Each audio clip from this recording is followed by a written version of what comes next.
उत्तराखंड के मुख्यमंत्री पुष्कर सिंह धामी ने देहरादून में प्रेस कॉन्फ्रेंस कर कांग्रेस पर जमकर निशाना साधा और जम्मू कश्मीर में विधानसभा चुनाव होने जा रहे हैं और विधानसभा चुनाव को लेकर उन्होंने कहा कि कांग्रेस देश की सुरक्षा के साथ खिलवाड़ करने जा रही है।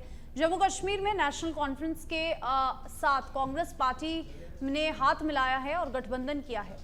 देश की एकता और सुरक्षा के लिए उचित नहीं है। उनका कहना यह है कि कांग्रेस पार्टी विधानसभा के चुनाव में देश की सुरक्षा के साथ खिलवाड़ कर रही है। और देखिए, नेशनल कॉन्फ्रेंस में साथ समझौता किया है और ऐसे में मुख्यमंत्री पुष्कर सिंह धामी ने कांग्रेस पार्टी और राहुल गांधी से 10 सवाल पूछे हैं, जिसका जवाब कांग्रेस पार्टी को देना चाहिए।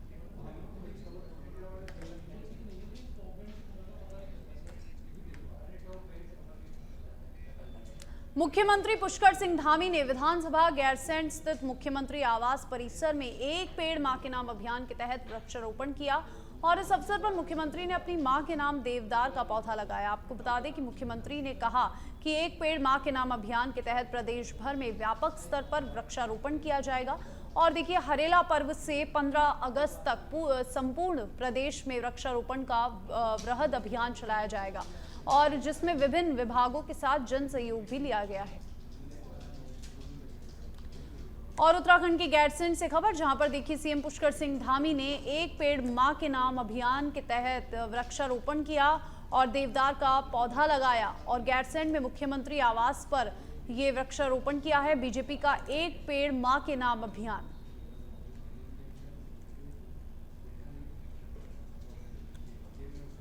उत्तराखंड सरकार के कैबिनेट मंत्री गणेश जोशी ने मसूरी विधानसभा क्षेत्र के अंतर्गत माल देवता सेरकी में भारी बारिश से हुए नुकसान का जायजा लिया। साथ ही प्रभावित परिवारों से मुलाकात की और उन्हें आशंकित क्षति से तत्कालीन सहायता राशि के चेक भी सौंपे। कैबिनेट मंत्री गणेश जोशी ने संबंधित विभागीय अधिकारियों को लेकर अतिवृष्टि से प्रभावित क्षेत्र में नंगे पैर पानी में उतरे और स्थिति का जायजा लिया। और देखिए, अतिवृष्टि से कई जो इलाके हैं वो क्षतिग्रस्त हुए हैं। यहाँ की सड़कें जो हुई है वो यहाँ पर डैमेज हुई है भारी बारिश से, तो इसी का जायजा लेने पहुंचे और प्रभावित परिवारों से मुलाकात की, 1 to 1 उनसे संवाद किया और मौके पर ही सहायता राशि उनको सौंपकर एक मैसेज जनता में दिया। अतिवृष्टि से आपदा और जनजीवन को नुकसान के जो मामले हैं वो मसूरी में देखे गए भारी बारिश के दौरान, तो इसी का जायजा लेने पहुंचे मंत्री।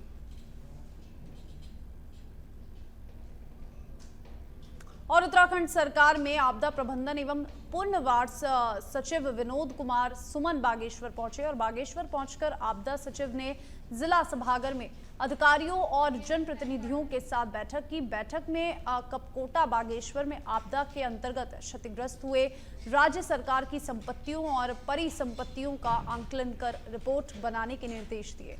आपदा के नुकसान से ग्रामीण स्तर पर खेत खलिहानों, आवासीय मकानों में हुई क्षति पर आपदा मद से मरम्मत और पुनर्वास हेतु धनराशि दी जाएगी।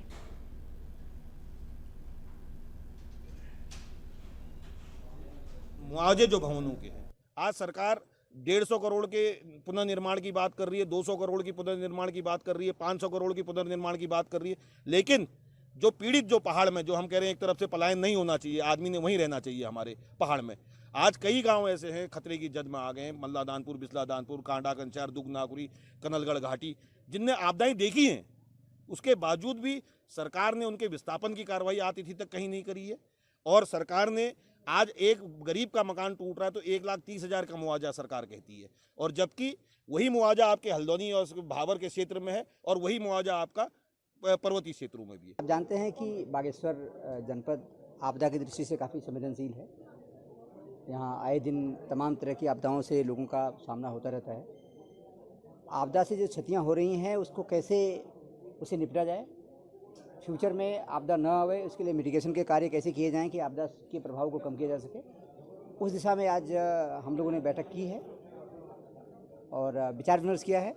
हमारा प्रयास होगा कि आपदा से जो क्षति हुई है उसको हम रिस्टोर करें और फ्यूचर में आपदा से बचने के लिए जो मिटिगेशन कार्य किए जाने हैं, जो सुधारात्मक कार्य किए जाए हैं, उसको करें हम।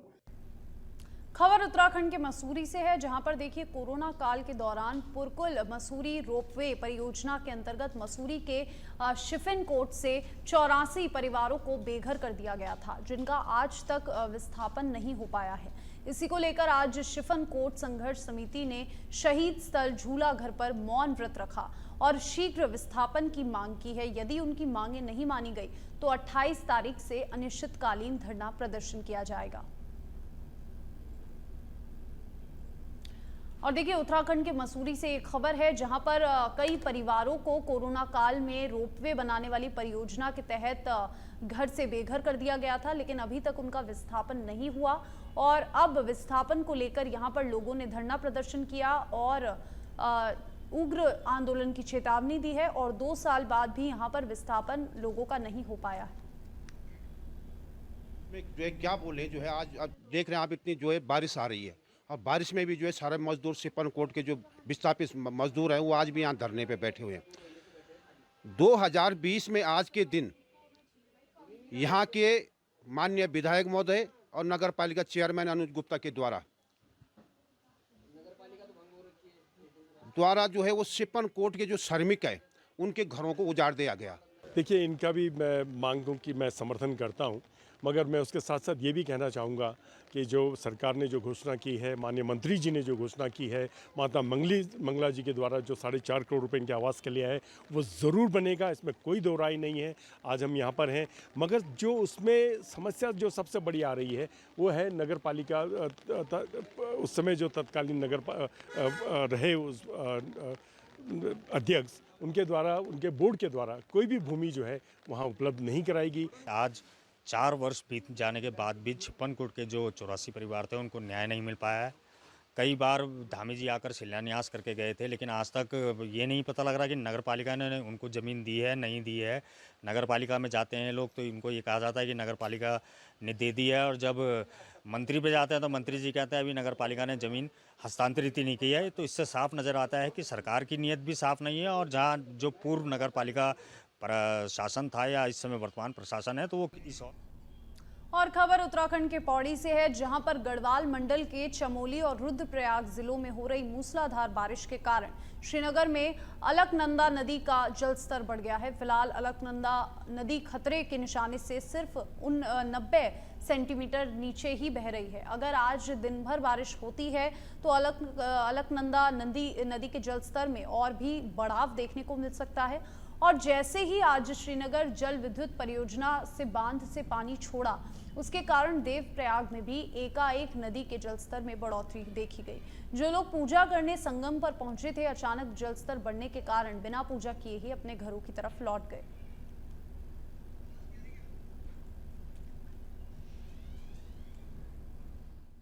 ये भविष्य के लिए तो खतरा ये दिखाई दे रहा है, क्योंकि आप सामने देखिए, ये जो धारी की जो रोड जा रही है, ये पानी रोड पे आ जाता है। इधर भी जो मंदिर के सामने जो रोड है वहाँ भी पानी आ जाता है। ये देवी की शक्ति है, हैं? अब उसी दिन की बात है, ये पानी इतना ज़्यादा भर दिया था कि आगे डैम ओवरफ्लो करना था। शासन प्रशासन ने हमको ये बताया कि अगर मूर्ति को जल्दी ऊपर नहीं लाएंगे तो आगे जनहानि हो जाएगी, आगे बहुत नुकसान हो जाएगा, इसलिए आगे नुकसान ना हो ये सब देख करके क्रेन के द्वारा हम मूर्ति को लाए यहाँ पर। 16 जून 2013 को शाम को 7 बजे यहाँ पर लाए और उसके 1.5-2 घंटे बाद आपने देखा होगा केदारनाथ में जो महाप्रलय आई। खबर उत्तराखंड के चमोली से है, जहां पर डमुक गांव के ग्रामीणों ने सड़क की मांग को लेकर 24वें दिन भी क्रमिक उपवास धरना जारी रखा। ग्रामीणों के द्वारा आज PMGSY की चीफ इंजीनियर का पुतला दहन किया गया। ग्रामीणों का कहना है कि जल्द ही मांग पर यदि कोई सकारात्मक कार्रवाई नहीं होती है तो आंदोलन को तेज किया जाएगा।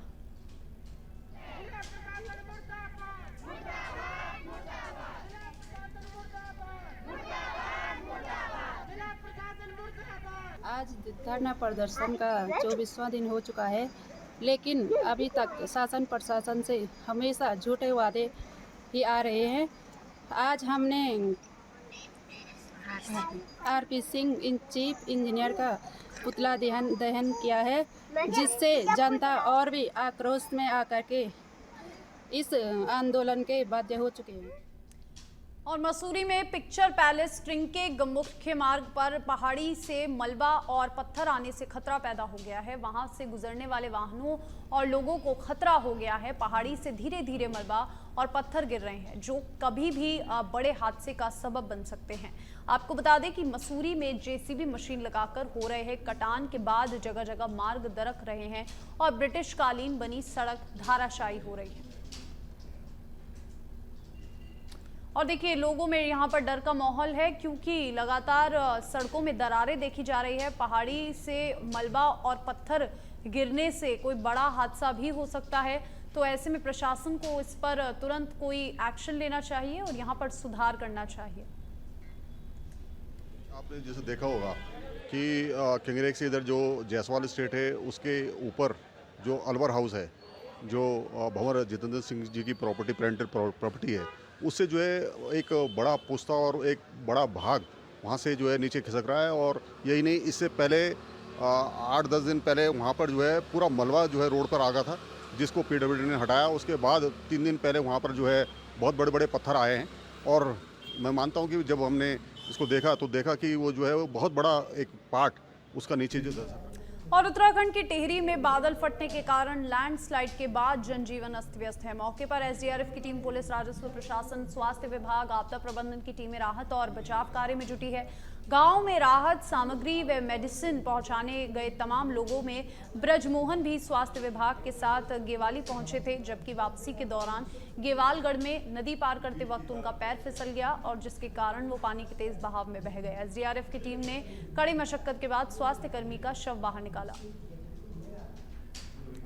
और देखिए नदी का बहाव देखिए, जहां पर उनका पैर फिसला और कड़ी मशक्कत के बाद स्वास्थ्य कर्मी का शव निकाला गया और एसडीआरएफ की टीम ने कड़ी मशक्कत के बाद शव को बाहर निकाला। तेज बहाव में बह गया था ये युवक और टिहरी में तबाही, जनजीवन अस्त व्यस्त चल रहा है। टिहरी से एक खबर आपको बता रहे हैं।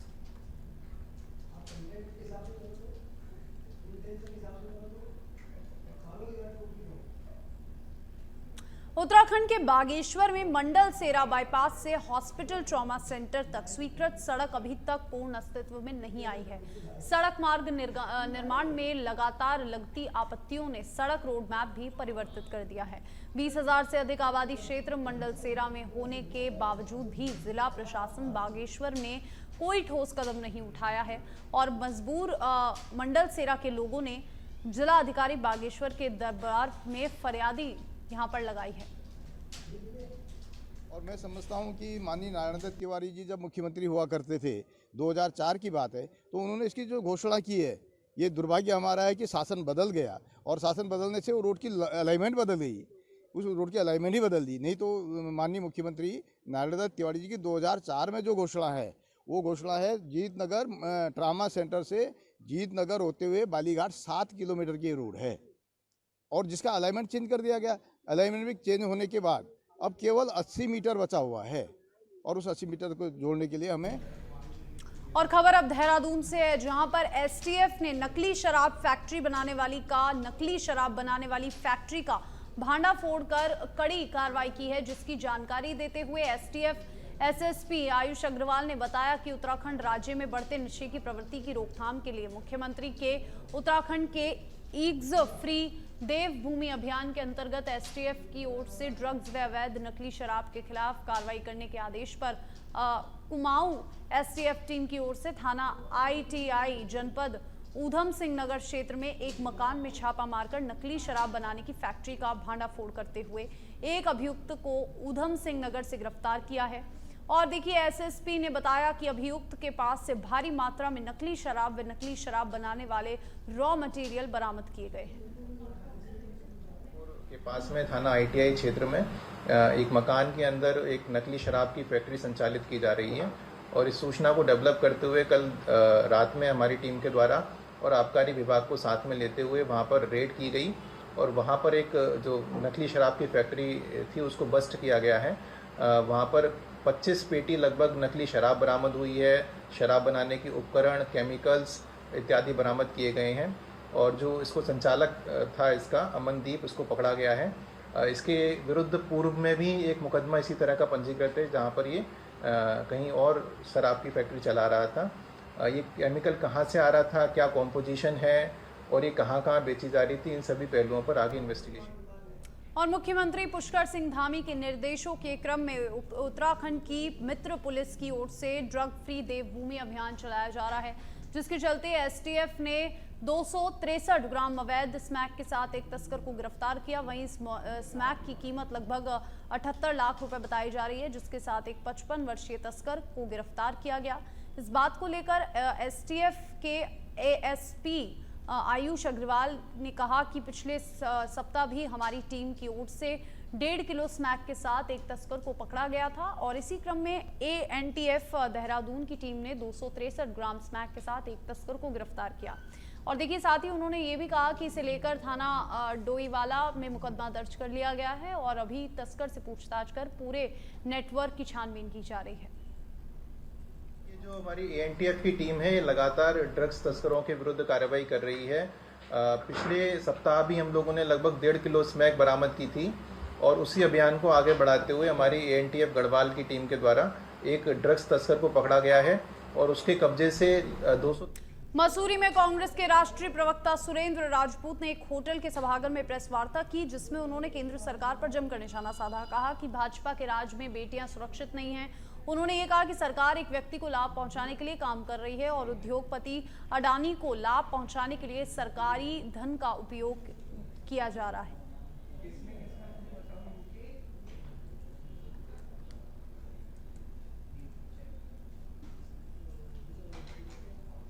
हमारी किसी व्यक्ति विशेष से नहीं है, ये लड़ाई फसल और नस्ल को बचाने की।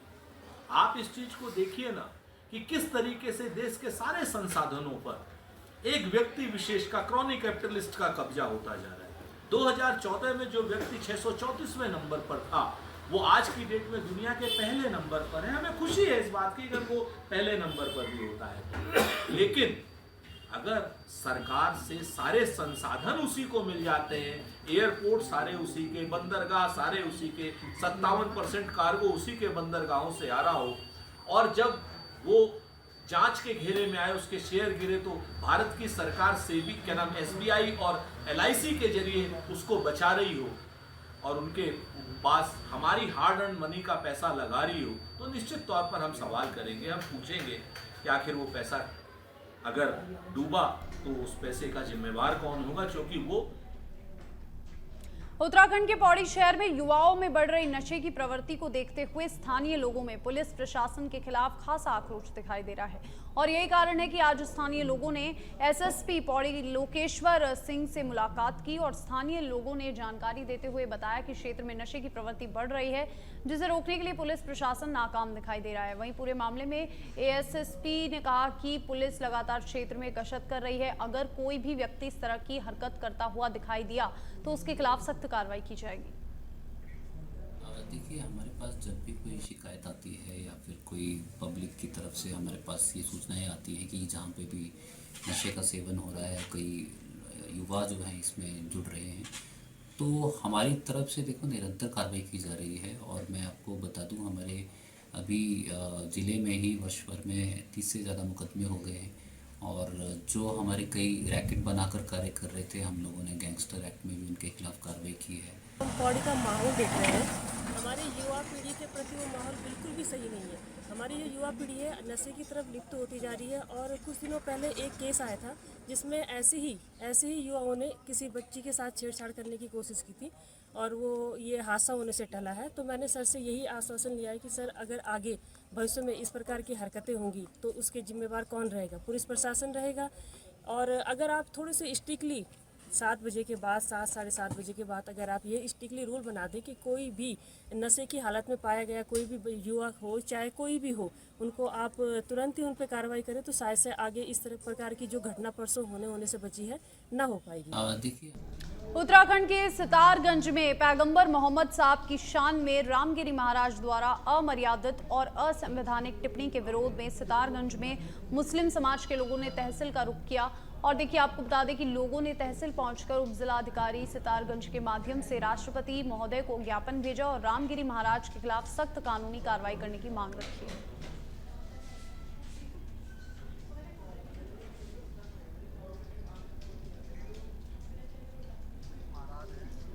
नासिक शहर के, उन्होंने हुजूर सल्लल्लाहु अलैहि वसल्लम की शान में गुस्ताखी की। हमारी यही मांग है कि जल्द से जल्द उनके खिलाफ कार्रवाई की जाए।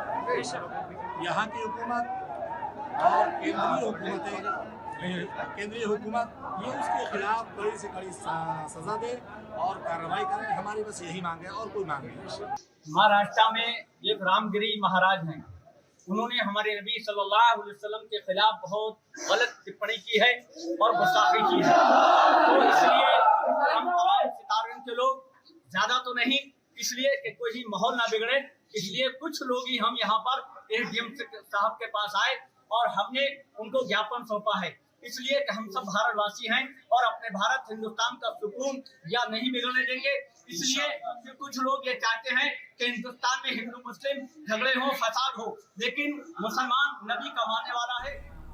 खबर उत्तराखंड के पिथौरागढ़ से है, जहां पर देखिए 1993 से संचालित उत्तराखंड ग्रामीण बैंक के प्रबंधन ने शाखा को डीडी हॉट विकास खंड के अन्य स्थान पर ले जाने की कार्रवाई की है। आपको बता दें कि ऐसा करने पर लोग प्रदर्शन कर रहे हैं, जिसका आज 17वां दिन है। सुबह से महिलाओं ने बैंक के बाहर एकत्रित होकर धरना प्रदर्शन किया। इसके बाद ढोल नगाड़ों के साथ बैंक प्रबंधन और शाखा प्रबंधन थल के खिलाफ नारेबाजी करते हुए जुलूस निकाला, जिसके बाद तहसील को सीएम और अधिकारियों को खिलाफ यहाँ पर ज्ञापन सौंपा। 17 दिनों से यहाँ पर जो है महिला मंगल द्वारा महिलाओं के द्वारा मातृशक्ति एवं यहाँ के नागरिकों के द्वारा बैंक शिफ्टिंग के चक्कर में धरना प्रदर्शन दिया जा रहा है। और जो कि इस विकास खंड में ग्रामीण बैंक स्थित है, इस बैंक को यहाँ से अन्य विकास खंड में शिफ्ट करने की योजना ग्रामीण बैंक की ब्रांच में द्वारा किया जा रहा है, जो कि अनुचित है। क्योंकि ये बैंक जो है यहाँ पर कम से कम 63 ग्राम सभाओं को यहाँ पर बिलोंग करता है। इसका यहाँ पर जो है कि इसी थल बेंडा विकास खंड के थल नामक स्थान पर ये बैंक स्थित है। इसको अगर अन्यत्र कहीं शिफ्ट किया जाएगा तो इसका पुरजोर विरोध किया जाएगा। साथ में आज हम लोगों ने यहाँ पर जुलूस निकाला, तहसीलदार को ज्ञापन दिया, मुख्यमंत्री जी, माननीय मुख्यमंत्री जी को और जिलाधिकारी को और बैंक प्रशासन को भी इसके हमने एप्लीकेशन दे रखा है कि अगर ये बैंक यहाँ पर से अगर अन्य जगह उठेगा तो इसका हम पुरजोर विरोध करेंगे, धरना प्रदर्शन करेंगे, आमरण अनशन